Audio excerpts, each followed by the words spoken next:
You're listening to the We Are Libertarians Network. Learn more at wearelibertarians.com.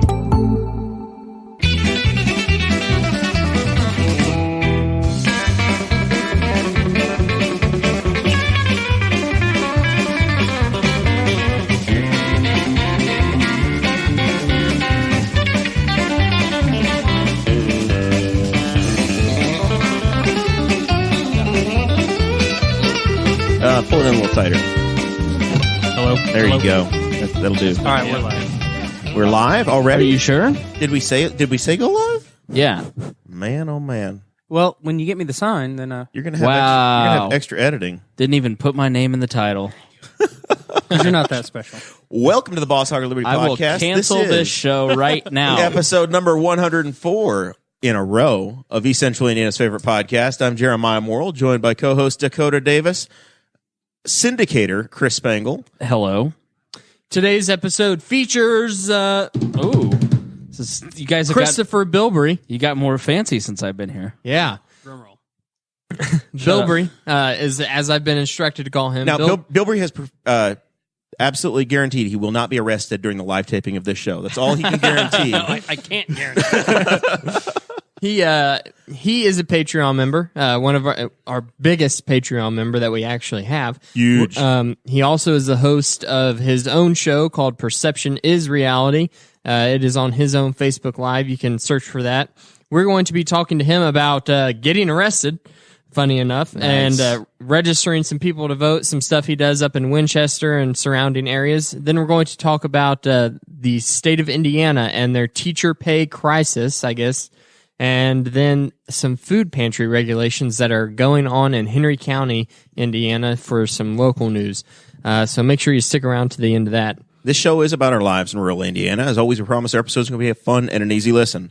With dear leader Chris Spangle here, it's going to be an easy one for me. It's like I can push coast and just roll on downhill. He'll end up hosting about 20 minutes in. That's usually what happens on every podcast I go on. Yeah. You've been making the rounds, dude. I have been invited on so many podcasts. Like I've done more podcasts in the other shows in the last 2 months than I've done my own show. I went on Frank Caliendo and Al Jackson's podcast. I'm sorry, who's Frank Caliendo? Yeah. I don't know who that guy is. The ESPN guy from Mad TV. He does like a great John Madden, John Gruden. And so he had me on, and then for whatever reason, people were like, oh, I never thought about asking him on. And so I've been on a ton of libertarian and non-libertarian shows, and I've been producing. There's one podcast that I'm working with called Leaders and Legends that it's really great. That's about with Robert Vane. I've been listening to that. Yeah. There was a David Barris episode I listened to, and there was somebody else. The one coming out Monday with Lieutenant Governor Mutz and Louis Mahern is really, really good. We talk about Birch Bayh, who just passed away today. Probably one of the most consequential senators in Indiana history. Wrote two of the amendments to the Constitution. Right, and he served at the same time with the other consequential senator, Dick Lugar, and they ran against each other. And so that's going to be great, and I've learned a ton about, it's about the growth of Indianapolis and Indiana from Indianapolis into, a place that other cities are coming to visit. Then I've got another podcast that's coming out with a comedian that hasn't been announced yet, but Wanda Sykes. Close. So yeah, I've just been really busy, and I've been enjoying it, and lots of me for you all to enjoy. Well, very good. Well, thank you. After Chase Peyton quit last week, I didn't know. I don't listen to this show. He didn't quit. Continue. He got suspended. Oh, that's right. Okay, so I don't listen to the show, but what happened? Give me the cliff notes. So basically, every time that Chase comes on, he drops the F-bomb, and then we have to put the explicit marker on our episodes. Are we not allowed to do that? And I said, you know what? That's enough, Chase. I've had enough. It's over. You're going on leave. I like that you were the heavy in this. I was like, get the hell out of my studio. Yeah, get the... And until 8 o'clock. Some of our very prominent members have their kids listening, so we promise until 8, Chase isn't allowed to say the word. Can he just not control himself? Well, since he started the Budweiser habit, when Budweiser ran the Super Bowl commercial ad that had the windmill in it, that girl thou art loose. that was the end. That was the toilet. He started circling the drain. So we've gone our separate ways for a little while. Yep. This is sad. He's the only one on the show I like. Yeah, we've still got producer Chris Guffey for you. Remember, it's before 8. Whatever happened with Tanner? We let Tanner come back on. Tanner's been back on the Patreon side. Okay, and, where you been? Until Tanner clears up any issues he has with legalities, he's going to take a little break. Did he do something on a pod? Did he murder someone on a podcast? Not on a podcast. Not that I know. I've almost been killed on a podcast several times. But he said not on a podcast. Right. Like it could have happened somewhere else. Honestly, start that rumor. Tanner Purdue killed someone. So to start off the show, we want to thank all of our Patreon members that are $50 and up. Thank you, Bilbrey, sitting to my left here on the right-hand side of the screen. Thank you, Brantley Spicer, Christy Avery, Jonathan Phillips, and Craig DaCosta. Craig DaCosta, this week, I got a package in the mail from Amazon. I didn't order anything, so I was like, ooh, something from the wish list. And Craig DaCosta was nice enough to go on to Amazon.com and look for us and search for our wish list. And he bought us the remaining 2 headphone cables we need to route the headphone amp over to producer Chris's stand over there so that it's not held on by Velcro. Good news, on the producer table Chris. You'll have one more thing you're in charge of. One more thing for you to fail at. My retirement's going up to 2%. So there's all kinds of goodies on there if you want to help contribute to the show. Thank you to everyone who has in the past. Also, some news, you might have seen it on our Facebook page today, but we are back on T-Chip and selling some apparel on there now, some really good apparel. You can search tchip.com/BHOL1, BHOL2, and BHOL3. They're 3 separate campaigns running for 3 different time frames at discounted prices. Number 2 is the one I'm the most excited about. Number 2 is really cool. That's the one I with threw the that names. in there for you. That's the one I requested because I saw Dan Patrick had them made up. He wants me to buy a T-shirt with his name on it. Yes. Dan Patrick had them made up, and it had all of the co-hosts' name on it. Yeah, but that's the one he's excited about. Yeah, that's exactly the one I'm excited about. And he had Adam Sandler wear his when he was performing stand-up on his Netflix special. So I watched that, and I totally said, Dakota, you've got to rip this off. Yep. I'm not thrilled about the font choice, but it's the best he could do. Well, look at him. Look at that hair. Yeah. He likes swoopy things. It's just a basic sans serif, but I also had I also added the italics because I thought that gave it a nice look. It says Jeremiah and Dakota and Guffey and Cade and Chase. And Danny's not even on the damn thing. Chase and Code. This is why you don't put anybody but you two. Trust me, and don't even put each other on the shirt. Learn from me. Dakota and I have made a very strong lifetime commitment. Right. We've been in each other's weddings. I don't know how much more we could do. We Doesn't adopted matter. puppies together, Yes. Chris. The puppies don't see each other, but we see each other once a week, goddammit. I've been in a wedding with another person I don't talk to. But you definitely don't put producers on your T-shirt because they're a dime a dozen. Not ones that are free. That's even I'm paying them under the table. You're not paying them under the table? You bought him a laptop. I did. So What? funny story. I've been buying. Daddy? I figured out. That you could buy these Lenovo T420s for about $80 to $100 on eBay. Really? Yeah, and you put a solid state hard drive in, 8 gigs of RAM, and they will run Windows all day long. They're phenomenal for what we need. They're amazing. And you buy a docking station for $20. You take a monitor that Harry Price found for you, and That's right. you're off to the races. Yeah, so but what can he do with any of it? anything? Well, I mean, he can't do much, but what can he do with in it? theory, a competent producer could take phone calls, right? And what's happened? See that? Let me be very serious for a moment. If you were to turn off a host's microphone at a radio station, you would be fired. It's an immediately fireable offense. You're done. Abdul, I did that once as a joke, and Abdul goes, "I will have you fired if you ever do that again." I go, "You can't get fired for that." And he goes, "Oh yeah, you can." "Oh yeah, you can." And then my boss came in and goes, "Don't you ever do that again." Yeah. It's an immediately fireable Don't you offense. ever do that again, Chris. Do it as much as you want to Jeremiah. Right. Just not me. So it's a funny bit now. but there will be consequences. Now, I do it to Harry all the time, but that's because I own the board. So Kristopher, I went crazy buying these things. It's an auction. We're It's still eBay. talking about the laptops. Well, yeah, I got cut off before the sad part. So I bought one for Guffey, and then I had to buy one for my wife too because Sarah needed one. I've got 2 docking stations. I got one at the house. I got one here. so we can Right. plug in, and she doesn't have to borrow my other computer. She can run with it now. Yeah. But Yeah, good plan. Yeah. I don't want you to have to borrow my computer, honey. How inconvenient for you. so My Google is on there. It's hooked to my phone. Listen, I've been having trouble with my browser. It's just I don't know complicated. how Spangle put that meme in there. We were laying in bed when the one came through yesterday. I want you to know that. You don't show. Yeah, it's rule number 1. You don't show girls that chat. I know you haven't slept in a bed with a woman in a while, but they are right next to you, and they look at things. That's not how. No, not in my world. We sleep head to toe because that's what Jesus wants. You don't sin that way. Okay, so I forgot you were married once too. Trust me. So anyway, long story short, I wound up buying an extra laptop. So if anybody needs a T420, I have another bid. I now own 4 of these. One for me, one for Sarah, one for Guffey, and then I accidentally won one more. Didn't even offer one to you, Dakota. He already has the nicest one. Dakota's got a Lenovo as well. I told him a year ago, hey, buy one of these exactly like this, and it'll be identical. Instead, Dakota goes out and buys the brand new Cadillac. You know, it would be nice, version of Dakota. it. What? If he donated it back to We Are Libertarians to make up for the board that he sold. Does We Are Libertarians need a T420? I could always use a computer. What are you gonna do with it? I don't know, but I'll figure it out. Well, if you give me a good reason, It barely makes up for the $300 that the equipment was worth. Right. That you sold out from under me. For those who don't know, they're on the We Are Libertarians network, which I started. It was the 7th anniversary. It was March 8th. Wait. If I remember correctly, I was your boss at the Libertarian Party of Indiana, and the board voted and allowed you to start this network. No, with the caveat there was no board. There was no board vote. Trust me. The caveat was that, of course, any board members that remained your friend in perpetuity will be given shows. You don't have a choice in perpetuity.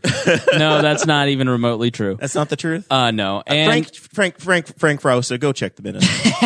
it was John Schick then. The minutes don't exist anymore. It's a John. I'm kidding, John. But what was I talking about? Oh, so I basically loaned a board, some microphones, help them get started. You go back and listen to episode 1. I'm engineering it because they don't know what they're doing. That's like episode 1.5. We tried once before. Right. It didn't go well. And then next thing I know, I'm in a group chat. They're talking about equipment, and Jared goes, "Hey, Dakota, we got this thing because we're selling that board." And I went, "Wait a minute." And I said, Jeremiah, why did you tell that to Chris? In another chat. Right. And they sold my equipment without even asking me. And I probably I could have argued for it back. You were supposed to find out by coming to the show, and we would have new equipment, and you would go, "What happened to the old one?" And we would go, you know what? I have no idea. I haven't seen it. I threw it off a balcony. We needed a digital board. We were trying to get to where we could take phone calls, and then you were like, "Oh, well, that board really won't do it well. You just need to get this other one." And I'm like, well, that was permission that right one's there. $300. We'll sell this board and get this one, and we're good to go. Yeah. Didn't even offer a remittance. There was no reparations. Kristopher, let's talk about your podcast. Have you undersold anybody that's helped you start yours? No, so it's not really a podcast yet. You need any equipment? Yeah. Just stop by my house and rate it. That's the moral of the story. Absolutely. So basically what the deal is it's in ends to a mean. I was in a situation in which in my home community where I was going to council meetings and I was the only person in the room for 3, 4, 5 meetings in a row. This was going on. And we got into a situation where there was information happening that citizens weren't knowing. They were finding out information through our local newspaper that is written, edited, and published by a sitting city council member, which in my opinion is a conflict. See, he laughs. I'm not laughing. Thank you. I'm leaving. That's the only reason I was here. I'm just laughing because you think that's abnormal. No, it's not that I think that's abnormal. I think it's I have a problem with it. I understand that happens across the board. Have you started a competing newspaper? Yes, you have started an outlet, right? Yes, and you've called them on it. Yeah, that's all you can do. Absolutely. And we don't have government regulation of the media. Mike Pence tried, but it failed pretty quick. Well, so what I started doing was, I would let people know what was going on, I was typing these great big long messages, and people started liking them, and people started asking to be tagged and this. And my brother, who's in Texas, got a hold of First, me by and the way, said, he's a history maker.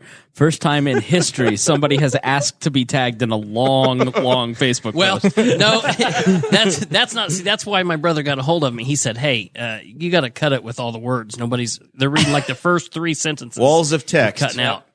And he said, There are memes about that. "Start doing videos." I mean, it had just started the Facebook Live, and I was like, okay. So I'm like walking around my garden and carrying on, and then it just kind of developed more into a little bit more. Now I'm kind of hiding in the corner of the room with a flag behind me. It's nothing like this, but the more I've done it, I've thought, why not buy a Zoom recorder? Why not do it and kind of set it up? So I'm in the process of doing that now. That's why I tag my shows with the numbers FBL, so they're like the Facebook Live videos along with the numbers, and then I'm eventually going to be doing it and trying to put it through like Podbean or whatever and do it correctly. Yeah, we use Fireside here, and that's very. We're sponsored by Spangle, so it's lovely. All I do is I just upload the file, and it's just there. It's amazing. Find a sugar daddy. It's helpful. But honestly, though, with the support that you have in your community, you could very easily could start a Patreon page and have people start covering the costs and helping contribute. Because when people believe in what you're doing, it really happens. Absolutely, it's fantastic. And you can start simple. An H6, we use a very basic H6 recorder. That if you don't necessarily need the audio to go out. An H6 with a few microphones is enough to record anything. Yeah. For about $1,000, you can start your own media outlet. Yeah, that's it. Yep. I mean, and that sounds like a lot, but really, it's not over time. I mean, you just steal somebody else's equipment, and then you can fundraise your way to it. You can, you can borrow some, and then if you buy it used, or you steal it from another show, and you're off to the races. Yeah. So.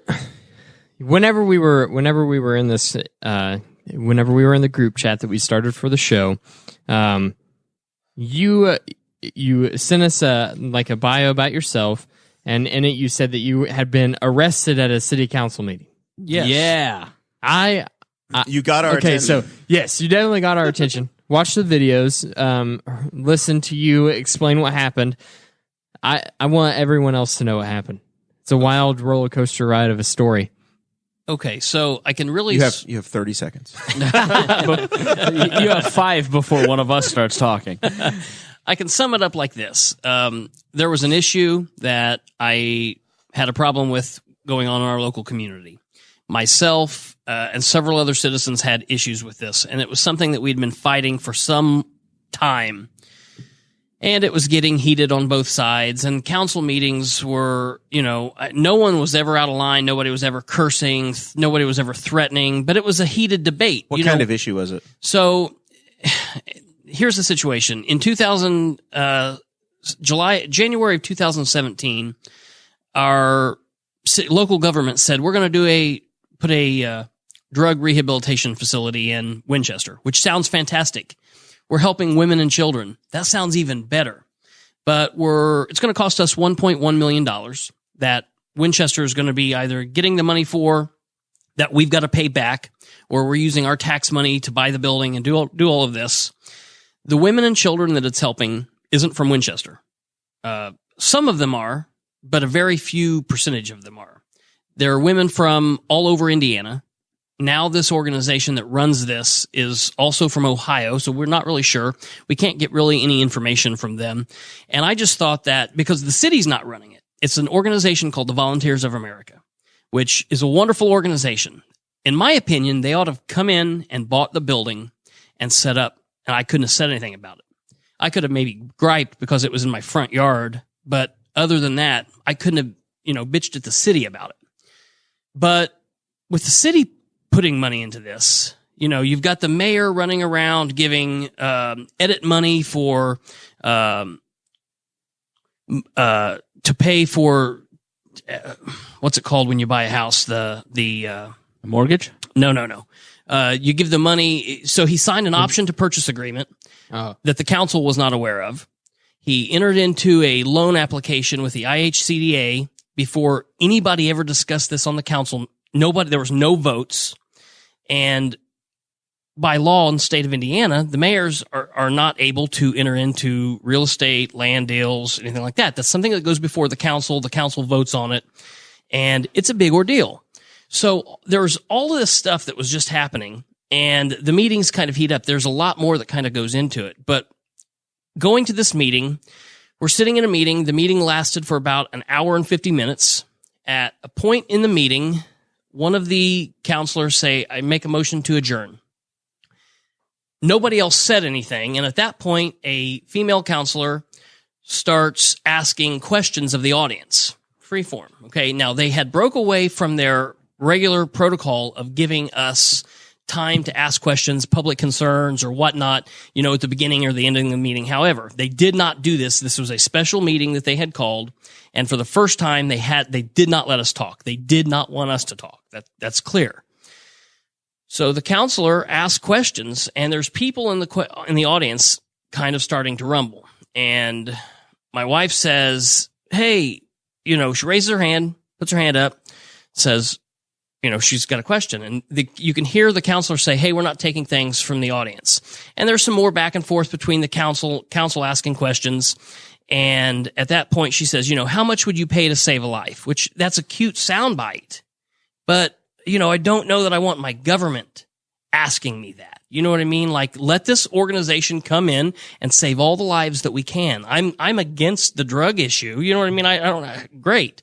But I don't know that the mayor should be spending tax money to buy a church that he goes to. I mean, there's just, there was a whole lot of dirt going on with this. There's a lot of layers to this. So small towns, everybody's got 5 or 6 hats on. Absolutely. Right? Yeah. So at this point, she asked this question, and Joni then blurts something out, and says, how do you expect me to raise my kids across the street from this? And at that point, she said, we're not taking questions. And I said, that's not a question, it's a statement. That's the first thing I said in the meeting the whole time. That you can hear that on the record. And at that point, another council member says, no, you're out of order, does that. And the police chief starts walking up. My mother and other people start going. There's more people talking. Now there's kind of talking and yelling between the council and the audience. I'm not saying anything.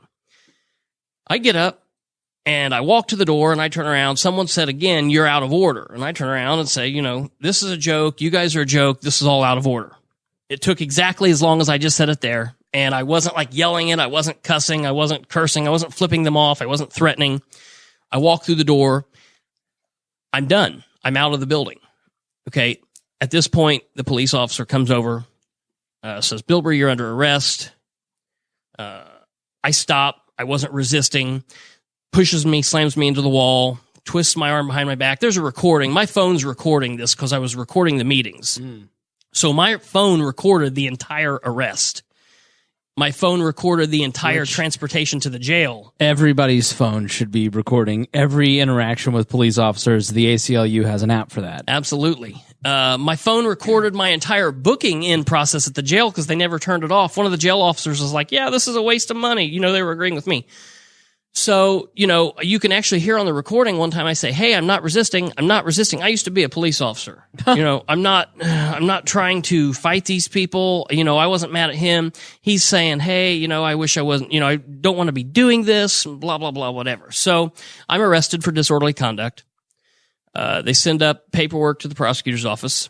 The prosecutor of Randolph County had been involved in this argument on my side of the fight. And I think as he should have done, he said, hey, I want to remove any impropriety or any appearance of impropriety. So he asked for a special prosecutor to look into this. Robert Mueller flies in over nonsense. Which the special prosecutor. Next thing you know, you're on trial in White County. Right. There's been a change of venue. The special prosecutor on December 26th, 2017 ruled that there was to be no charges filed, that this was politically protected, constitutionally protected political speech. And then now there's a lawsuit. So there's not a whole lot that I can say, as far as going on, because we're still dealing with the lawsuit. Now, that stuff is all, anybody can get that. That's all public record. You can get online. You can hear all of that stuff. Now, as your attorney, I say I should tell you to stop talking. So you're in a federal lawsuit now? Yes. It is amazing how a former police officer who's a concerned citizen, who goes to a meeting, who just says something, then all of a sudden is being beat up by cops. I advise you not to say anything here. It just, to me, is for everybody who thinks that police officers are the front line of the government you don't like.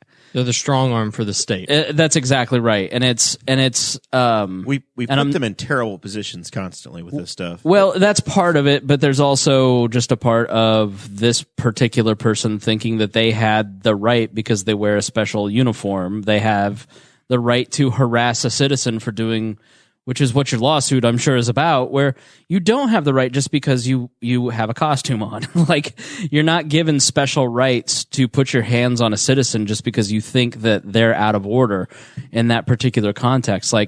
You didn't swing at anybody, you didn't hit anybody, you didn't try to violate anybody's rights in a violent way, you didn't commit fraud, you didn't steal from anyone in the meeting, you just spoke your mind when the government said that you weren't allowed to, and then next thing you know, your face is up against a wall by the hands of a police officer. And so, I can feel Jeremiah's face puckering as I say this, but I really think it has to surprise you as somebody who is, middle America. You just like a regular dude. you don't, there's nothing about you it's not that you probably aren't threatening, but you seem like a very nice man. You're just, other people get arrested. Other people are victims of that kind of behavior. People who are roughed up by the cops, those are people who probably deserve it. That's not how it's actually working out in America. And I think that's a lot of what the discussion about, police shootings kind of started it, and it's eroded down into a conversation of, are the police acting in a manner that is protecting the public, serving the public, or are they protecting the state? Are they protecting the council? It's an important conversation. Or are they protecting Bilbrey? Bilbrey. Are they protecting the public that is there, or are they protecting the council? And this is small town America where this is taking place. This is taking place in Indianapolis. It's taking place in New York City. It's taking place in Winchester, Indiana, Newcastle. And I'd like to have more police on to have that conversation of why do you think that I would love to talk to that guy and go, why did you think that was appropriate conduct? Why did you think that you had the right to put your hands on him? So this has started. This was the spark of you getting involved politically over time, or you already had a background in this? No, I grew up in politics. I'm a political junkie, local, state, national, but local politics, I steal it from Tip O'Neill all the time. All politics is local. I'm very involved and very concerned with what's going on in immigration. I'm very concerned with what's going on in the Second Amendment, but I'm affected every day more by what's going on down my street, what's going on up at City Hall. These people that I'm seeing. I was born and raised in Muncie. My grandmother on my mother's side was politically active, a Democrat. I remember when I called, and I grew up a Democrat. I ran in 2001 for Delaware County Clerk as a Democrat.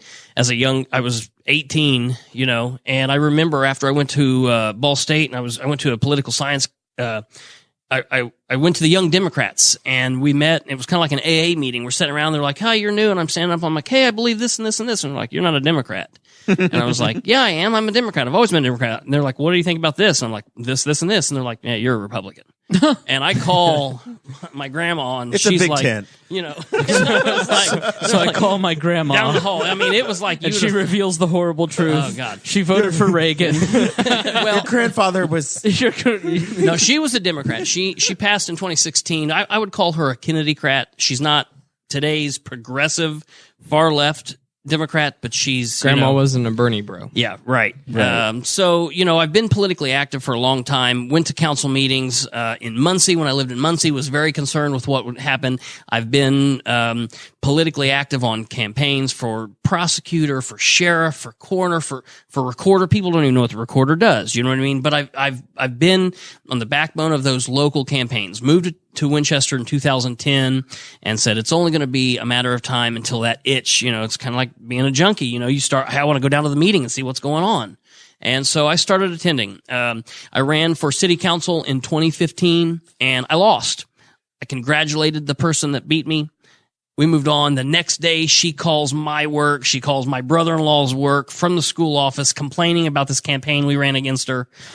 The next day, it's nuts. And so I even give her the benefit of the doubt after that. We go to the council. You're like, lady, you won. Yeah. So we're in a situation where our mayor is Democrat and the council is completely Republican. And I was very big supporter of this mayor. This mayor is a first-time office holder. Sean Byram. First-time office holder.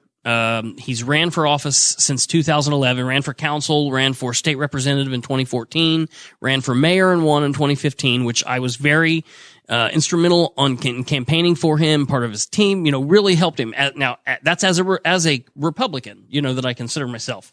And so voted for him, pushed him, considered myself friends with this man. And what I found is, and then he has you arrested. Yeah, he, straight out off the bat, 2016 is rolling around and things start, not adding up. Things that he's doing, things that he says. It seems like he's bullying over the council. We've actually had a council member in a budget meeting say, I'm not going to be bullied by you until next meeting, and then next meeting rolls around and he bullies over them. And so it's just been, at first it was this fight. Mayors do that. It was just this. They're really good at it. Well, some people are destined to be mayor of Newcastle, right, Dakota? Who? Jeremiah. Let's run him. He can't. He doesn't live in the city. Neither does There's an away. apartment upstairs. Oh, yeah, but then, Dan Quayle, Birch by Richard, or not Birch by, Richard Evan Lewis? by. You don't need to live where you actually serve. All you have to do is keep 2 shirts there. That's right. No, I think your story is kind of common. There's 2 constituencies that every politician really serves. Their constituency, which is ever increasingly influenced by cable news and that brand of politics. Like Donald Trump sounds like every Republican that ever called the talk radio station that I used to screen phone calls for. Yep. But and now they're all boomers and voted for him. Right.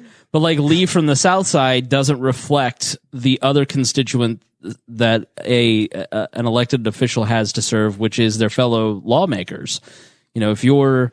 If you're in Congress or if you're in the state legislature or a town council, you have to get along with each other. You have to work with each other, and sometimes the nastiest fights are intra-party, not like. Oh, yeah. If you're a Democrat, you expect a Republican to oppose you, but if another Democrat opposes you, that's when it starts to get like real nasty, and people don't forgive easily, and so. Well, when you get into smaller communities or the rural communities like we have here, we have one-party rule. Yeah. Our county council is 7 Republicans. Your city council is all Republicans. And Our city government here has 1 Republican in the entire city government. The rest are Democrats. You end up with one-party rule, which means they all turn on each other. It's not party at that point. Yeah, it's individual personalities. The tension is between, a Tom Saunders. The last time I was here, Tom was on. Tom Saunders is a great example of it. Here's a guy who is in rural Indiana trying to please his constituents that he sees in the grocery store, who look at politics through a national lens, which are diametrically opposed to the way that things actually operate. Like if people actually knew how a town council works, they'd realize that it was nothing like the West Wing or what they see on CNN.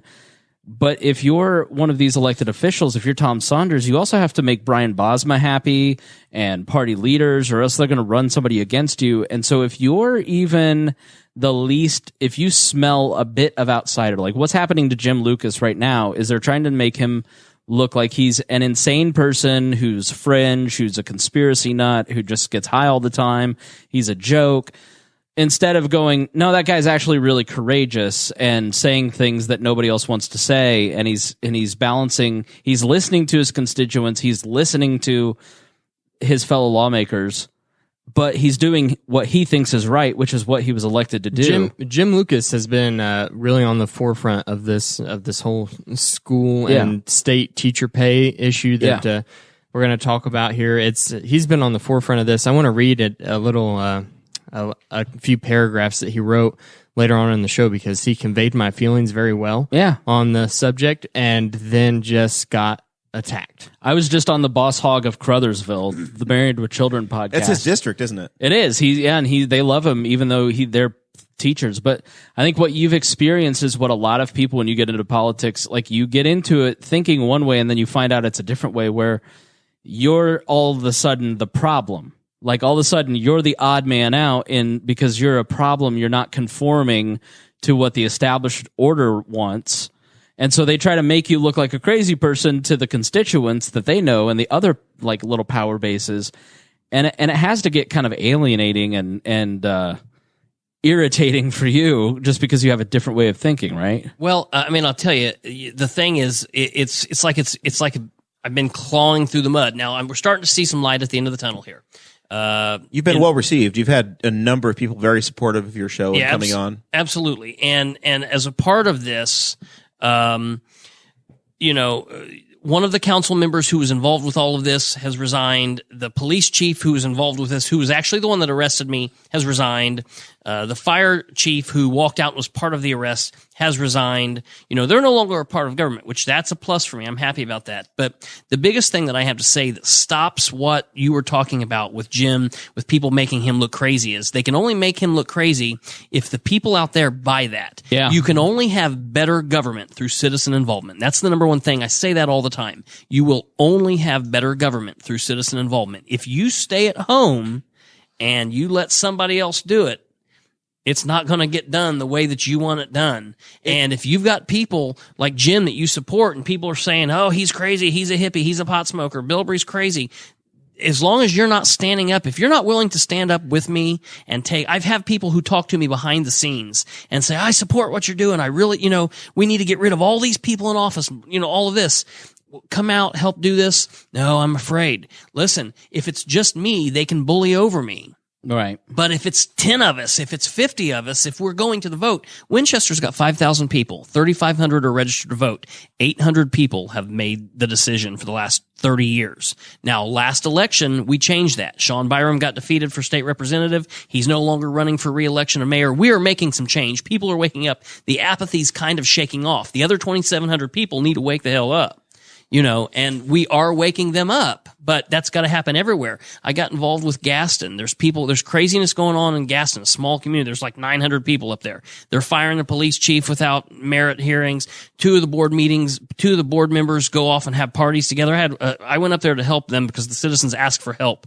And I went up there, and the lady told me that one of the board members said that the two board members could get together and have cookouts and hang out outside all the time. I said, no, I think that's an open door policy. How many board members are there? There's 3.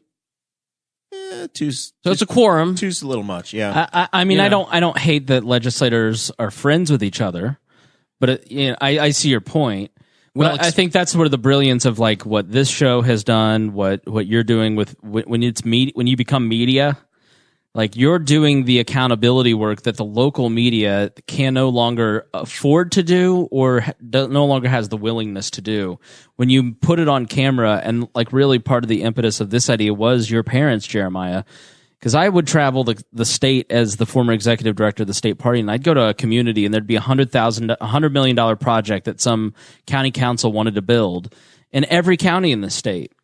And when your parents showed up with a video camera and put the meetings on YouTube, those meetings got canceled, or those deals got shut down, and the sunlight disinfected that bacteria. I mean, it was amazing. Yes. And they took a lot of heat in Rush County for just providing transparency like you're doing. And it's not hard. All you have to do is show up with your cell phone, put up a tripod, and then stream it to a Facebook page. Yep. That's literally all it takes. The important thing, I guess, is to be involved, and you say citizen involvement, and that's a big deal. but to be engaged and understand what's going on in the long term. Because if you come in and you just see what's on the agenda today and you freak out over it, you don't know the full story of what's happening as well. Yep. So it's important to do what Guffey's done. And how long have you been attending city council meetings? Months and months and months now? I think end of November.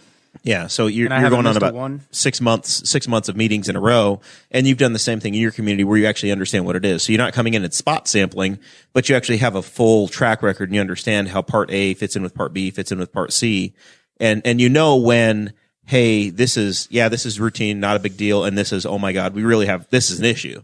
Because you can't, if you cry wolf constantly, people won't listen, right? Yep. Well, and what happens is I notice a lot of my detractors, the mayor's friends and the council, the 800 club, the people that are voting that are friends and have something to gain with That's these people 100 being better than Pat Roberts. That's right. Absolutely. Damn, you Or beat worse. me to it. You had the better Great joke, minds. and you beat me to it. What was your joke? It was just going to be it's the sequel to the Pat Robertson show. Well, and the problem that what they say is, well, you spend too much time on this, and I'm like, okay, so I go to 2 council meetings a month.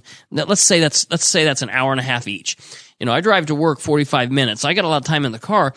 I know people who play Fortnite for 20 hours a day. I can spend 6 hours a month on this. That's not that big a deal. Right. I could spend 12 hours. I don't Fortnite. I don't do all that. So I think that people, The state won't let you sell a car on Sunday. You got nothing better to do. they need to You'd be in cuffs again. Absolutely. They need to do a thing. Here's what needs to happen. People need to pay attention. They need to spend a little bit of time learning what's going on. They need to go to meetings and ask questions. They need to get involved, get pissed, be happy, praise the people when they do something right. Get involved, get active, ask questions, get registered to vote, and run for office. It's not that hard. The people at the Statehouse made a lot of teachers pissed. This was our segue to move on to the state Very teacher eloquent. pay. That was good. You're really catching on. Here's the situation. There was a bill that was proposed. I think it was in the The Senate. situation is I'm paying on my wife's student loans, and she's not a teacher anymore because being a teacher is terrible. It's broken. There was a law that was proposed. I think it was the Senate that was to make all districts, all local school corporations, make their starting pay $40,000 a year for teachers. They did a study, found that only 30 of 287 school districts across the state actually started teachers' pay at $40,000 a year. Got shut down almost immediately in committee. So if the state's going to mandate it, are they going to offset those costs? Because I'm sure. Well, yeah. This is the whole big issue, and this is part of the few paragraphs I wanted to read from Jim Lucas. But basically, they wanted to take control and say that this school corporation has to start the pay at $40,000, no matter the size of your district, no matter how much money is going into your district, the school size or the population of your county where you get most of your funding from. Because ultimately, teacher pay is funded and decided by the local school corporations. So a bunch of teachers got mad that this didn't happen. They said hashtag wear red for ed, and they showed up at the Statehouse and started chanting slogans and all kinds of weird things. But there were hundreds of them stacked on all 3 levels of the Statehouse. Jim Lucas was live streaming it. It's an understandable, it's as a demand, it's a reasonable place to be. Hey, I don't want to work for this rate of pay. It's not worth it. I can go earn my money somewhere else. And it's not a great job because of the administration. So it's how do we get there? Everybody, I think universally, everybody has the same goal of yes, teacher pay needs to go up. Right. No, I don't think even, I want to abolish public education, but I want teachers to get paid $75,000 because it's a private institution. You want happy teachers teaching your children. Right, exactly. Yeah, and I think the bureaucracy is really centralizing the bureaucracy a level up doesn't seem like that's actually going to solve anything.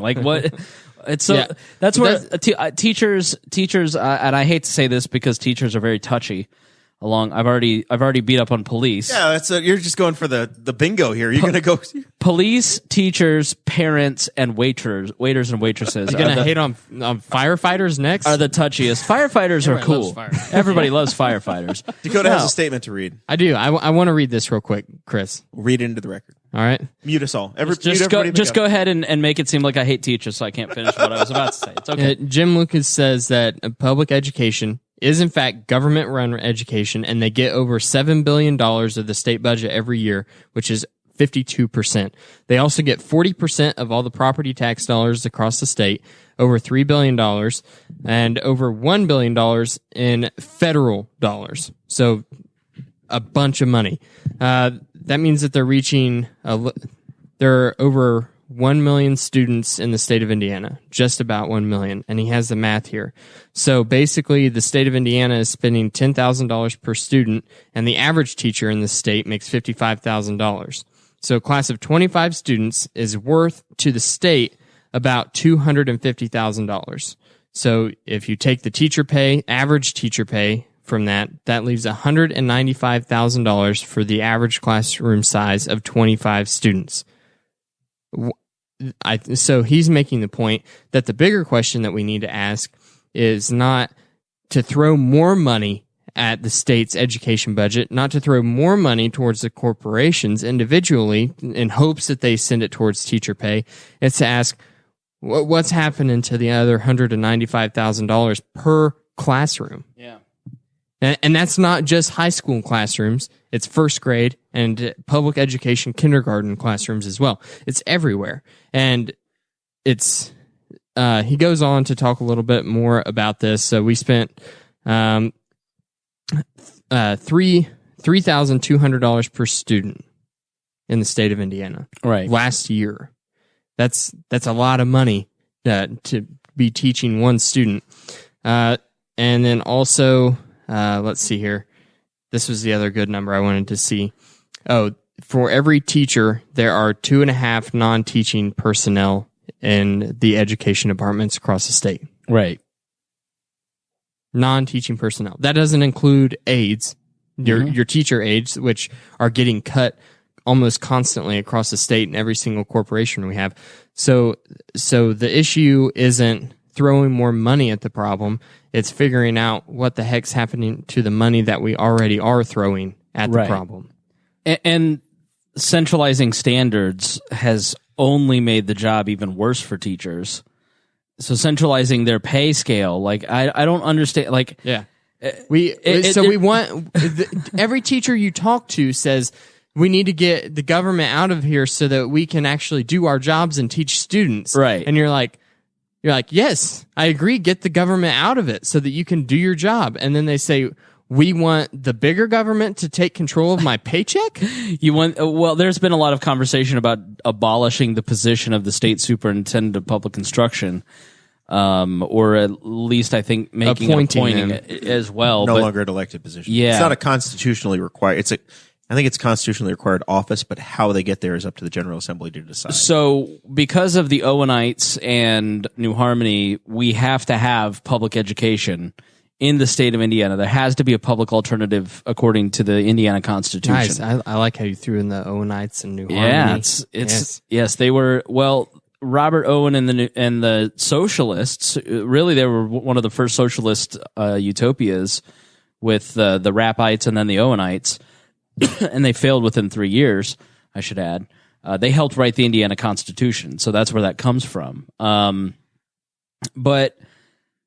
I would just ask teachers, like, if you have a hard time going to your school district as a union to get raises, imagine, so there's what was it, the number 200 and, I'm scanning here, right. 287 school districts.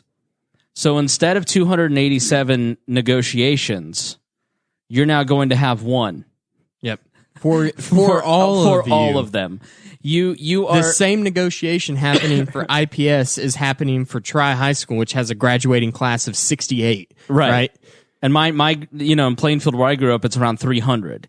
And so that school district, you have the ability to have a relationship with the people that are making decisions about your paycheck. Like there's some weird thing where people think that in government that the people who are deciding on government pay don't really care. But the truth is they do care. If they could pay teachers more, they would. But the problem is that the nature of bureaucracy does not allow for that because it limits the amount of resources that are available through both waste and inefficient organization.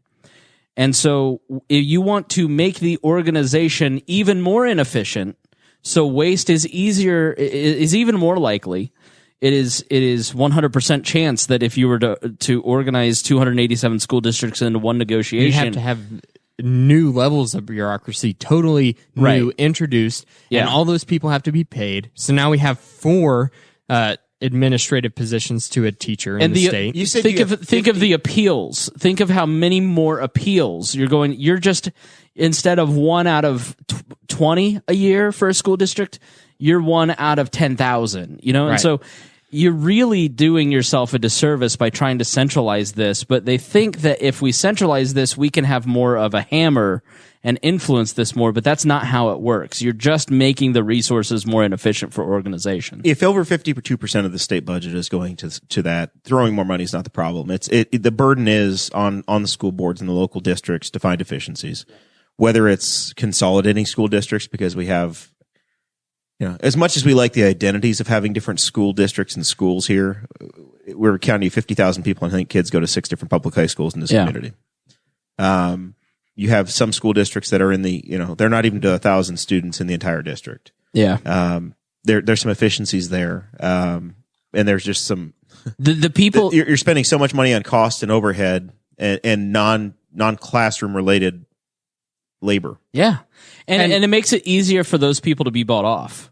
It makes it easier for special interests to influence those people. And help me understand this. Okay. So he, later on in his essay, I'm going to call it, he said that expecting to change this system by more government is futile, and the only solution is to remove government from this system as much as possible. And he's got 217 comments, the vast majority of them calling him an idiot, crazy, a pot-smoking hippie. What is the That news broke thinking? on our show, by the way. I don't understand. Whenever I read this, I thought it's common sense. Like, there's the numbers right in front of me. Because people don't read, like,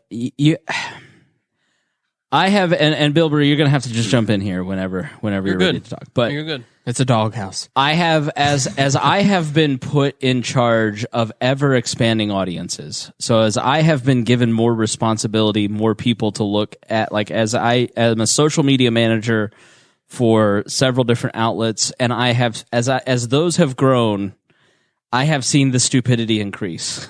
Just when you think you've reached a new level of idiot proof, people just totally surprise you. I think that Facebook is a really poor way to communicate because the comments, like, people don't, it's just like exactly what you said.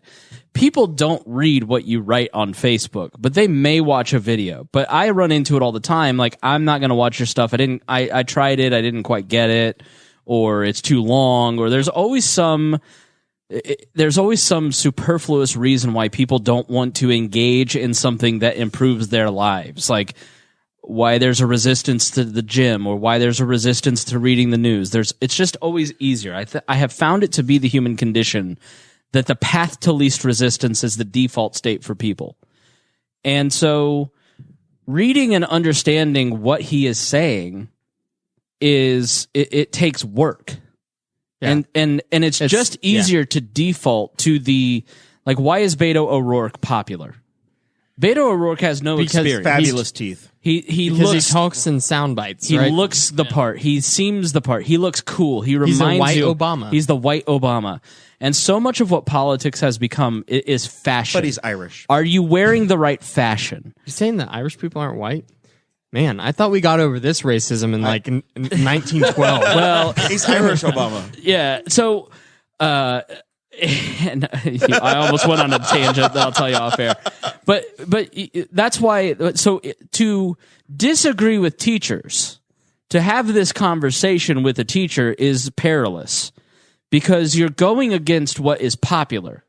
You're saying that what you believe is wrong when you may have to go and stand up to 150 teachers in your school district and be the only one that agrees with Jim Lucas. There was one teacher in his comment thread that said, "Yeah, I totally agree." She's like, I love my job because what other job am I going to make $55,000 this year and have 2 months off for the summer and have every single break and day off coordinated with my children? Yeah.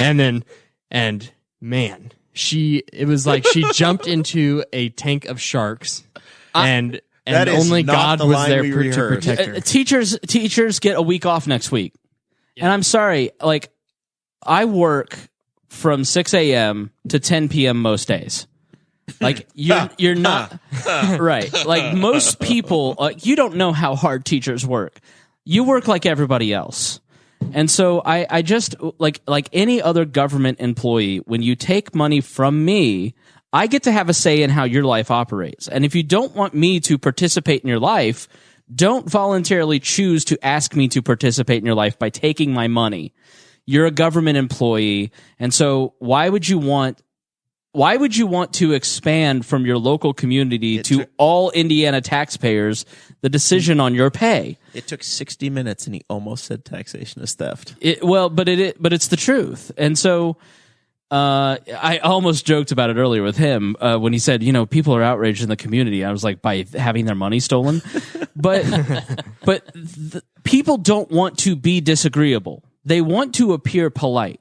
But what the world needs right now is courage. They need people to stand up and say you're wrong. I don't see why I don't see how this has become such a disagreeable issue. I don't understand it. Because people feel threatened. And so when you invite the government into the equation, it is the very nature of government is that it is force. And if he's pro-life and I'm pro-choice, and we're wrestling over whether I'm going to get to put the gun to his head to live my way, or he's wrestling to get the gun to put it to my head to live his way, that division, that's why we have so much division in our society right now. And so these teachers, I feel for them because they feel threatened. That's why they're on the defensive on Jen Lucas's position. They feel attacked. But that is because they're using the government to solve their problem of educating children to fund it. And we never go to the root of the issue, which is that you're asking people to be involved in this decision, and then you're just like, our brains can't handle it. Like I had somebody just Facebook over the weekend who was complaining about Jim Lucas just as a state rep, complaining. I'm like, do you know the guy? Like, have you really had a conversation with him? Do you know who he is, or just a boogeyman? And, just challenging them to think and not just parrot something out. And the response I got back was, yeah, Jim's just an a-hole. Like, right. But the problem is, we can't even start to have a conversation sometimes, people. The problem is sometimes, as well as this is kind of what I would call a squishy, feel-good, topic. So teachers are hard to fight. When you're dealing with somebody that fights with emotion and not fact, similar to this. So in my situation, I was called the asshole because I didn't want to help women and children. This, you don't want to help teachers? That's not what I'm saying. I'm saying let's use our common sense. Let's fight factually, not with emotion. I want to help teachers. I want the teachers to have a raise because I don't think that a teacher making less than $40,000 is fair for that work. No, it's not. I think that your labor is worth more than that if you are a teacher, because I wouldn't do that job. I think, and I go to work and I deal with thousands of volts of electricity every day. Right. And I wouldn't walk into a classroom. It's not. That's a threatening environment. The other part of it is, I'm not anti-teacher. I want teachers to have the opportunity to choose several different places to work in a community, I want as opposed them to just have one choice. More freedom, right, in their jobs. And the only way that they get more freedom in their jobs is by, one, getting the raise and cutting the bureaucracy that restricts the freedom in their job. Right. You kill two birds with one stone doing that. Yeah. The centralization of these decisions, like testing, for instance, under No Child Left Behind, that has made education, the job of teaching, and the job for parents much worse. Like taking control from the local community and putting it in Indianapolis and putting it in Washington, D.C. has made the job worse for teachers. It has made the educational system worse for everybody involved in it. And I don't want to continue that behavior. It's not a matter of not supporting teachers. It's a matter of saying to teachers, I may not agree with the solutions. I support you. Yes. But I don't want to make your situation worse. I want to stop the insanity. Like it's hard to fight teachers when they're the only major union with a building across the Statehouse. The building across from the Statehouse is owned by the State Teachers Union. The Indiana, yeah. ISTA. There's another ISTA branch right by where I work on the east side of Indianapolis. Like, this is a very powerful organization of people that Tony Bennett lost to when Glenda Gritz got elected. No politician wants to take them on because you're arguing with people from an emotional perspective. And that is the whole point of trying to throw everything into the arena of politics. Get people emotional, because when you're emotional, you're easier to control. We will put a pin in education talk at that point. You're listening to the Boss Hog of Liberty podcast. Jeremiah Morrell, Dakota Davis, Chris Spangle, our syndicator, Bilbrey on the other side of the room, and producer Chris Guffey. How we doing, Chris? Doing well. Just working on some campaign stuff over here. Oh, you're not working for us? You're just doing what you want to do? I'm telling you, he's a bad egg. This is Veruca Salt. On the company laptop, no less. This is what you get for free, guys. Suck him up and put him into whatever they did with the other kids. So we're going to move on to some more local issues. So Sunday, in the Courier Times, Travis Wyke Week, whatever, Travis Budweiser wrote a big story about. He's the editor now. He can do what he wants. So he made himself the cover page. The headline is, "They deserve to have safe food." Apparently, the Henry County Health Department has started regulating and checking up on food pantries in our community. Yeah. So apparently in 2008, the state made some new regulations about food pantries, and they threw food pantries underneath of this umbrella statement of food establishments. Which meant that they have to go through all of the processing fees and the licensing requirements and the inspections that a restaurant right down the street would have, even though they're just giving out canned food. And when I thought somewhere in here in the article there was a point that said, well, it may seem like a bad thing at first, but now they are able to serve fresh produce. So really, we're just trying to get the homeless people healthier food, because fresh produce is better than canned produce whenever you're starving on the side of the street. Yeah. First of all, clarify, you said 2008, not 2018. So this was like 11 in years 2008, ago. the authorization was put ago. into place, and the health department has now gotten around to the enforcement side. Wow. Well, didn't we get a new health inspector or something? And they said that it's With some staff changes, it's caused them to get around to it finally. Right. So this is not just a Henry County issue, and that's one of the things we talk about on the show. We in discussing this, we've seen articles from all over the country of a health department. That's what our ad in the that's right. Indiana State Libertarian Party convention says. Local stories, national impact. So this is happening in Henry County, but there's a story from late last fall out of Kansas City of a health department that came by a group of people that were feeding folks on the street, and they poured bleach in the food. Yeah, because because that's serving as they want to make it right. Safe food. They couldn't prove the pedigree of where that was made and wasn't made in a safe serve kitchen, and you have a voluntary exchange. Might have been picked by some illegals in California. Well, as you know, feeding the poor has only really picked up in the last 50 years. So we haven't really done a good job of feeding the poor as human beings up until the last 50 years when government came along and started overseeing the process. Counties. No. I'm being facetious. Yeah, literally the entire. I was like, wait a minute. The entirety of human history has existed on people feeding each other and so this is just the folly. Like if you mandated that only preschools were allowed to teach kids how to tie their shoes and parents were not allowed to be involved, within 5 years, everybody would think that only the government could teach kids how to tie their shoes. Yeah. And this is sort of the case. Now, I go to Mount Pleasant Christian Church on the south side of Indy. It's a mega church. They have one of the more impressive faith-based facilities that I've ever seen called the Impact Center. It's a food and clothing ministry, and they have to comply by Johnson County health regulations. So they have a clean room. So then the day that I took a tour of it, they had Brussels sprouts, and they were packaging, because they get, the Midwest Food Bank brings this in, which you guys should have the Midwest Food Bank guy on. He's awesome. And so they bring in all these big boxes of produce, or gleaners get stuff from Walmart and they buy it from their produce vendors and bring it to the packaging centers. And then you have people in hairnets and clean rooms basically sorting out from the big boxes into little bags that are individual portions. And so if you have the resources to do that, sure. But in the last 11 years since this law or this ordinance or this law or this authority was granted to the counties, where are the stories of people that have gotten sick from our local food pantries? I would bet that if you had the people on to ask about this, it was either government coercion saying you need to do this or we're going to start fining you, or it was an insurance company saying we're going to drop your coverage or raise your rates if you don't do this. I bet it would be one of those two things.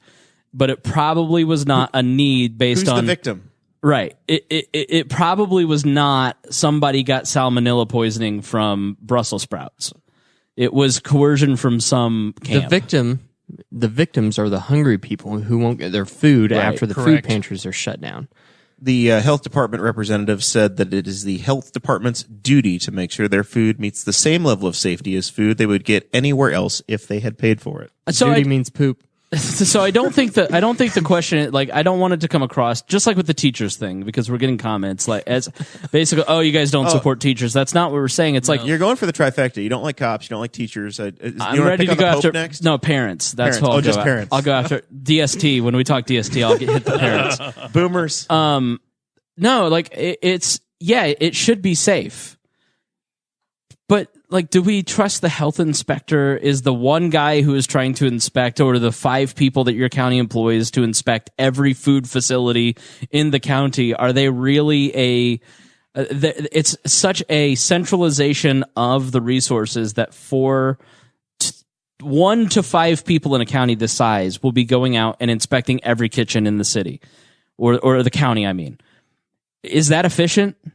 Do you really think that they're better at and so when you take the hands out of, when you take the responsibility for safety in the kitchen out of the hands of the people that are doing the work and put it, and you outsource it to the 5 people start to get sloppy.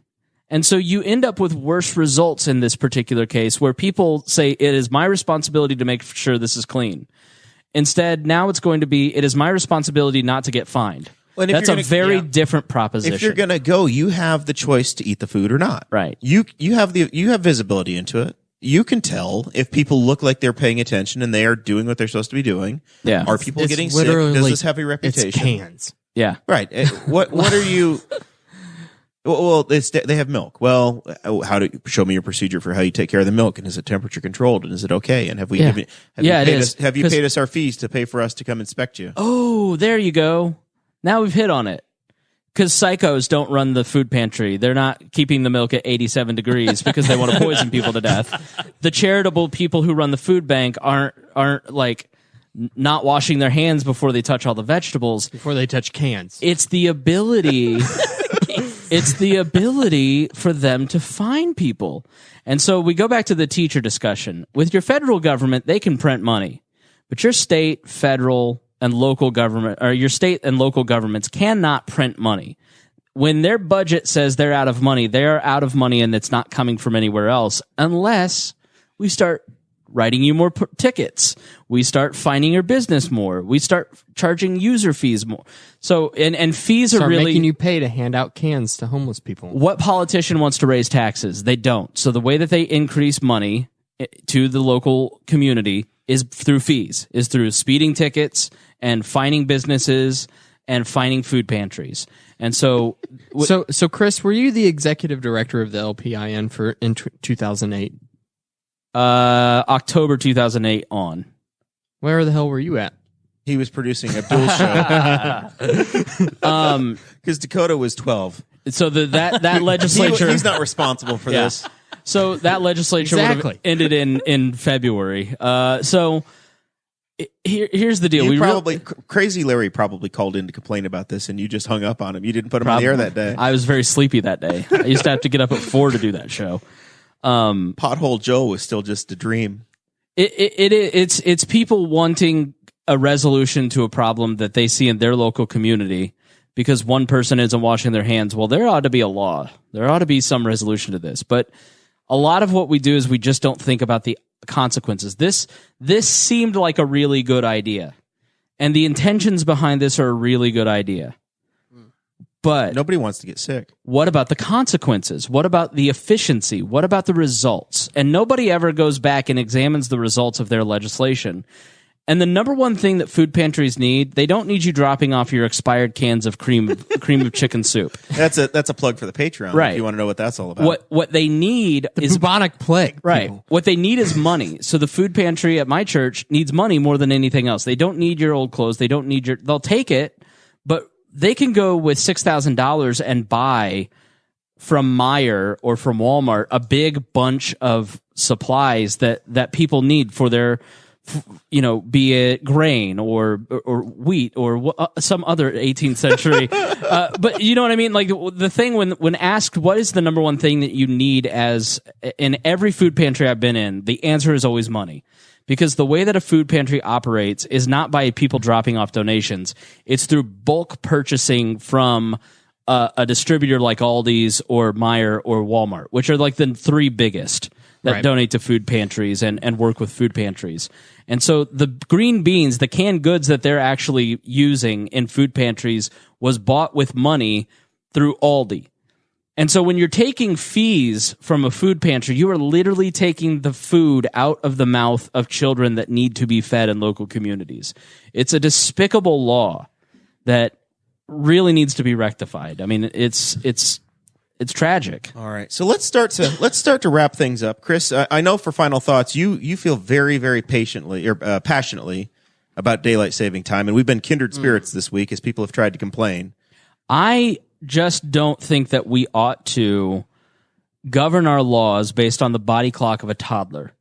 If you can't hold your bowels, you can't hold control of the clock. And so I'm sorry that your little brats are upset that they have to go to bed, but they were going to be upset that they have to go to bed anyways. I don't know what is wrong with toddlers. They don't like food and they don't like sleep. Those are the only two of the only three things that I want to do as an adult. And I just don't understand why parents, every single time change, were subjected. What the hell? I'm in the middle of a rant. You're gonna have to go back over there. What the hell's going on? I'm punishing boomers right now with my opinions. Come on in here. Come have a seat. I'm sorry that your child is upset that the time changed, but buy some blackout curtains and discipline your child. All right. The rest of us are enjoying the extra hour of sunlight in the evening and being productive citizens. Who the fuck is this guy? Who are you? I thought you were a band. What's going on? This is awkward, buddy. Last week you quit, right? Or we suspended? Weren't you suspended? And He said I had a drinking problem. and now here you're late. Thought we were canceling this show. We were starting a sports podcast here. That was the plan. Yeah, we're gonna have to dock your pay. Chris, you can end the Patreon feed and start the real show now.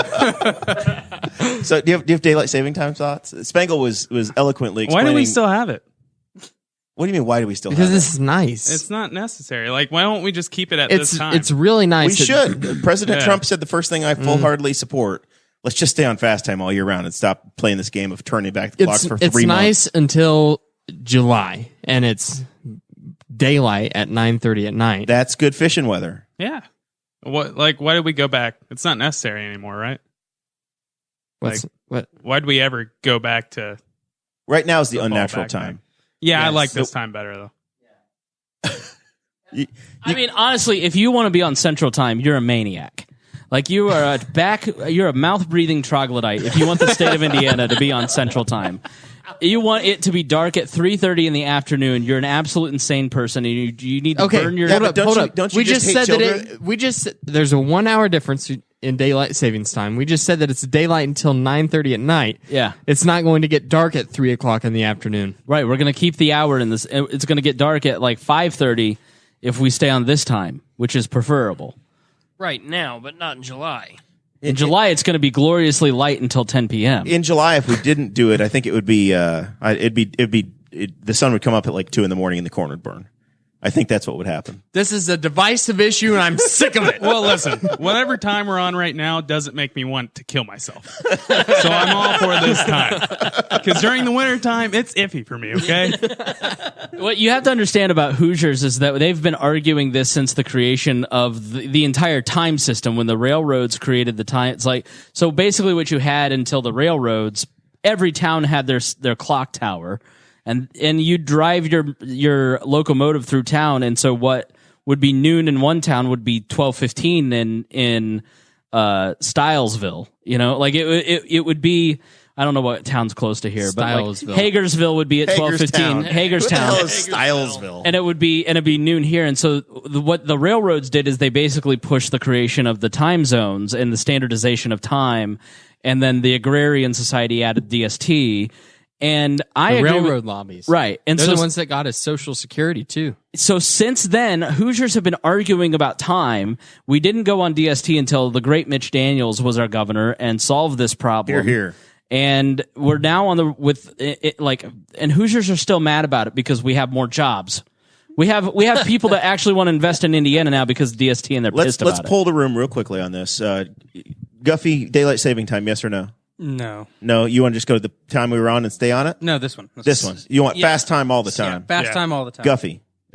Chase. I've only been gone 1 week. Fast time. Keep it here. All right, you Fast time. voted. Bilbrey, Fast time. Fast time all the time? All the time. I really don't care. I have no dog. Just in quit this changing. fight. What to do one Eh. or the other. Just quit changing. Yeah, I agree with that. I agree with Bilbrey. No, the Just last stick time we with were one here, of them. what did I tell you? To be a better host, you have to inflame. I have come on your program, and I have hit cops, I have hit teachers, I have hit parents, and I have I hit argued them all with you. right. You will never have more But you downloads. never got behind the wheel and hit them with your. You were the follow car. Take a stance and provoke, please. I wrote the show notes. He was the follow car. I was telling him what to talk about. Dakota, you should take your own puppet advice, master. and you can choose tomorrow to start being the P word. Okay? Pick P a word. side. The pussy word, Jared. That's Dakota. I've been. You That's didn't my see me for 1 slogan. week, and you can't tell us apart. Trademarked. That should be a new T-chip shirt. Pick a side, pussy. Pick a side. I don't care whether it's the fast time or His or mic, standard he's fired time. off of the network. I just want it Chase, to be. your co-host now. Jeremiah, I'm just tired of it swapping. I just want it to stick to one and go with it. I'm tired. I hate this the change. It takes me like 3 days to recover. Hate it. You're ridiculous. You're 22 years old. Yeah, wait until you're 35. I don't know, how old are you? 37. 37. I look wish a day I were over 40. 25. Yeah, it would be amazing. I would love fast time all year round. If we had central time all year, it would be terrible. It would be absolutely terrible. Yeah. Yeah, it would be. It's insane. How? Why? Why do you want to? Why do you want to waste every good hour at your job? Yep. In the day when all the daylight is when you're at work. When the majority I get of off work citizens at 3, so I still get. Yeah. So you are. You'd bask in that glorious hour of daylight that we'd have left. You'd be the one guy that gets daylight. You're the one person that gets the sunshine. Maniacs. All right. At least we're not as 8:30 to bad as like we went to Tennessee for Thanksgiving. It was literally dark at 4:00. Because they're on Central Time. That's exactly what you would be suffering through. was And horrible. instead, if you had fast time all year round, it would have been dark at 5:00. All right. So that's we cut off Spangle. That was the main thing I wanted on daylight saving time from you. You got some things to promote. You got a new show coming on with Wanda Sykes. No, how dare you? No. If you like Boss Hog of Liberty, I want to give a shout out to Married with Children down in Southern Indiana. They Stole our bit. They did. Well, they started about a year ago, so they did. They stole it, but they didn't know. They're big fans of yours. They mentioned you when I walked in the room. They love Boss Hog, so I want to give them a plug on your show, and hopefully you'll go on their show. If we get an invitation, we will. Guffey's been handling the request. We have a few of them lined up, and we'll get there eventually. You should double check that email box. Yeah, it's true. He's probably put it in the spam folder. Check out Leaders and Legends. It's if you're a Hoosier, you're gonna love that show. Check out We Are Libertarians, which is my podcast. If you like my, I'm probably about this level of inflammatory. And yeah, I've got a couple new podcasts coming out. Follow Miss Pat, and I'll be doing something with her. So check that out. Lots of Spangle to go around. Bilbrey, how do people get in touch? Follow your show. You're registering people to vote. You're doing all of it. Anybody, if you're not registered to vote, if you've moved, you can go to www.indianavoters with an SVOTERS.com. Not with a Z, like Yeah. a lot of our It people might do. get you there. I don't It's not know. 1995 anymore. It takes 2 minutes. You can do it from your laptop. You can do it the old-fashioned way by going to the county clerk's office or your city clerk's office and filling it out in paperwork. That's fine, but do it. Click off this when you're done watching it. Do it from the device you're watching this on. You have until 11:59 on Monday, April 8th, to vote in this next primary election. Indiana www. Your community's having a primary election. Ours canceled it. They I saved know, the money. which I thought was brilliant. I hate that nobody was running, but whatever. We have candidates. They're just not Democrats or Republicans. Right. www.indianavoters.com. Register to vote. You can find me on Facebook. I'm getting ready in the next couple weeks, months to be kicking over to a podcast forum, which I'll just be putting on Facebook, but I'll be around. You can find me on Facebook, Kristopher with a K, Kristopher Bilbrey, Bilbrey. And you'll be tagged in the show notes on this and on our Facebook Live page. Dakota, what's your final thought? You got a morsel or two for us? Not really. I do. Shocking. I do want to plug a couple things really quick. I want to plug the T-Chip sites. My favorite shirt design is tchip.com/BHOL3, which is a small logo, and then it has local stories, national impact on the back. None of these say local celebrity. No. Not like the last ones did. We got some flack on that. Danny bought one, It was found my out it mistake. had lost local celebrity, and screamed. He was not pleased. You were supposed to only be paying extra. If you paid extra, you got one that said local celebrity. Instead, They all came like that. They all came like that. So it was a whole mess. Anyway, I want to promote T-Chip. Hopefully they don't mess anything Typical up. We're Libertarians. Yeah. Just a wall production from the front how to it the happens. back. Failed on the T-shirt making. We have a cool sweatshirt too, right? Yeah. So you That's can get the cool sweatshirt for the rest of the winter. So you can wear it for like 2 more weeks. It'll be great. I'm ordering the sweatshirt. I It really looks like it. dope. I'm very Looks pretty excited sweet. about the. And I'll then, probably get 2 of them And then Get your sweatshirts now, just in time for summer. in time for Dakota to change the logo again before you can actually wear it. we have too much. We're way too invested in this logo at this point. So also another thing is we have a full page ad in the Libertarian Party state convention pamphlet or booklet that they'll give out. Have a whole full page in there. It's pretty sweet. So make sure that you check that out. There's still time to sign up for the Libertarian Party of Indiana convention. You can go to lpin.org and you can sign up there. It's in Fort Wayne this year. So if you want to see us, then you can go up there and check it out. And even producer Chris will be at this one. Shout out to Christy Avery, who is putting it on, and anybody who has ever put on a convention knows she has It's a big deal, and she's been a big part. It's the least enviable job in the entire party. All right. So my final thoughts. I want to have a quick conversation with you guys because I want some feedback because it's a market situation. And a bunch of governments got involved this week as Boeing had a new airplane that started crashing. 747.5? Yeah, the Max 8 or whatever the heck it is. It's the newest it's the 747 that uses the least amount of fuel. And as a consumer, we always talk about markets, and markets will take care of it, and it'll be okay. But all of a sudden, the United States found itself to be the one country yesterday that didn't have a ban on this plane operating. They've had 2. It's brand new. They've been out in service for about 4 months. One crashed about 3 months ago, and then over the weekend, a one in Africa crashed. That was a state-operated plane. You know why we didn't have a ban? Because Orange Man bad.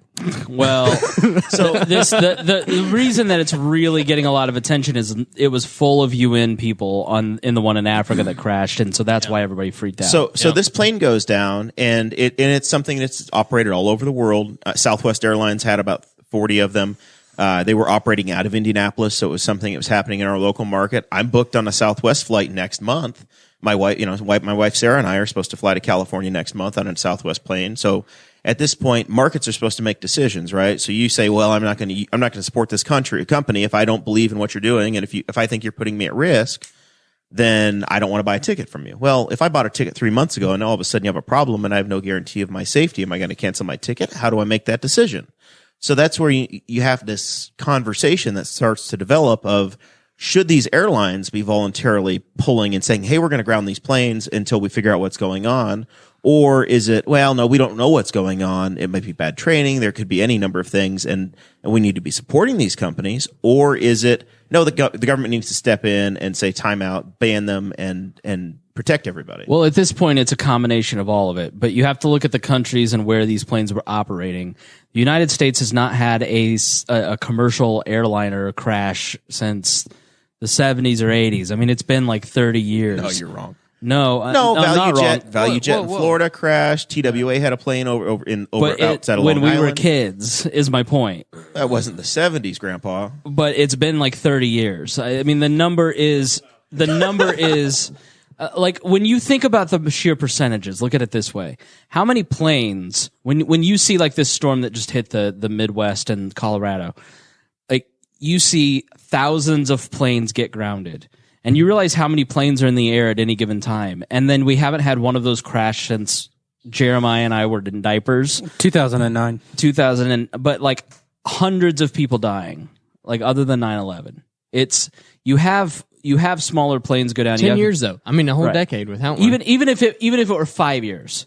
The number of flights that land safely in the United States. And that's where you say it's very much sensationalized, right? It's very much sensationalized. Thousands of cars crash every day, yes. and nobody cares. A plane crashes and It's everybody just like freaks out. the Tesla that happened to get in a wreck that was using the Yeah.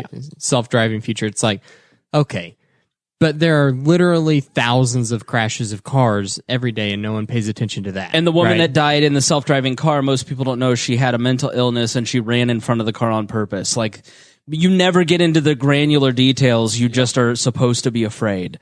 And so that's a good soundbite right there. Yeah. There you go. Pull that. I'll stop. It's a conversation where you want to think that markets can make these decisions. And if I feel like, once again, the government short-circuited what could have happened, where there could have been public pressure on the companies that operate these planes in our country. But at what cost? Are we going to wait for hundreds of people to lose their lives?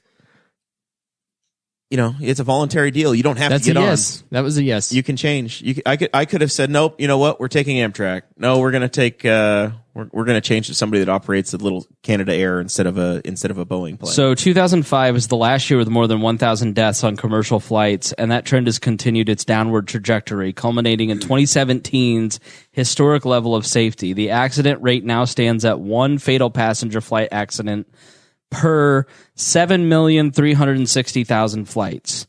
So people who are scared of flying, And you this got nothing is to be worried about. this is all of air travel. You're terrified of flying? I heard what went wrong with these planes is they built them by all You the have wind nothing farms. to be worried about. It was wind farms. Yes, Yeah. that's always the problem. I heard that they used a doughboy to hammer all the rivets instead of Well, you've gone for the trifecta. Darren Jacobs is involved somewhere.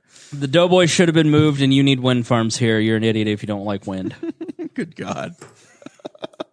All right. Last. Do you have final thoughts? I have final thoughts. You got a microphone, buddy. I have final thoughts, people. Chase Peyton, thanks for joining us. You were very late. I know. I've watched the whole episode. He blinks. I love how he... So I have some updates for the NFL free agency, man. The Browns are actually going to be good. The best meme I've seen Yeah. so far is, if you didn't love the Browns when they lost by 30, you can't love them when they lose by 10. Listen, they have a top 5 receiver in OBJ, and they have a top 5 running back with Kareem Hunt. He's also a really good kicker. Oh, God. So, you know why he's a good kicker? That's a domestic Dakota? violence joke. You can't do that. That's not Give me okay. the microphone back. Hold on. I see why they suspended you. Sunday is St. Patty's Day. Make sure you wear your green. I got my new shirt. So, make sure you drink a lot. You got a Notre Dame shirt on. Congratulations. That's beautiful. Nice Barstool shirt. Yep. Supporting our buddy Jeff Fibbert. Go, Jeff Fibbert. You broke the studio. Chase. This is you're not going to lift a finger to All fix right, it folks, either. your ham hands have been mauling Folks, this particular. we will see you next week. The microphone's falling off the table. One more thing. IndyCar announcement. Fernando Alonso is running Texas. That's news. That is breaking news in F1 legend. Fernando Alonso will run the Texas IndyCar race. With that, we will see you all next week. Hold on. Hey, you got us a big guest next week, right? Oh, man, I'm so excited about this guest. Kent Benson, Ooh, hometown hero. nice. Number 1 pick in the NBA draft. Number That's one crazy. pick in 78. Is that Steve Alford's little brother? No. Okay, you're thought you offending were the even me sports now. desk. Mr. I'm Indiana, offended by 73, 77, IU undefeated team. All right, that's enough of this. We're very excited to have had Dear Leader come by and check up on us. He didn't cancel us, so it went okay. I thought about it. You're proud of us, Yeah, of course. You guys are doing a great job. Chase. The Chase, show literally started with Chris saying, "Cancel the show immediately." Chase came by 1 week in a row of him being fired and stopping in anyway. And Bilbrey, we appreciate very much the support you've shown us, Thank and we're excited about what you've got going in your part of East Central Indiana. You never be East Central Indiana's favorite podcast, but maybe the second. You give it a shot though. I'm looking for a brand new East Central Indiana podcast. So He's in the market. yeah. All right, we will see you all next week. Thank you for listening to the Boss Hog of Liberty, which is part of the We Are Libertarians network. I am Chris Spangle, and I am the founder of this network, and I invite you to listen to all of our shows, which you can find at WeAreLibertarians.com or by searching for these in your podcatcher. The flagship show is the We Are Libertarians podcast, where we apply libertarian principles to current events. The Brian Nichols Show is a conversation amongst Republicans, Democrats, Libertarians, Independents, as they talk about what is happening in the news. And we have many other podcasts like The Chris Spangle Show, Upward, The Cost, Raw Audio Politics, Miranda's World, and Tad Talk, which is quite a ride. So check all of these out. Go to WeAreLibertarians.com and you can check out all of our great podcasts. Thanks for listening. Thank you for listening to the We Are Libertarians Network. Get our other shows at WeAreLibertarians.com.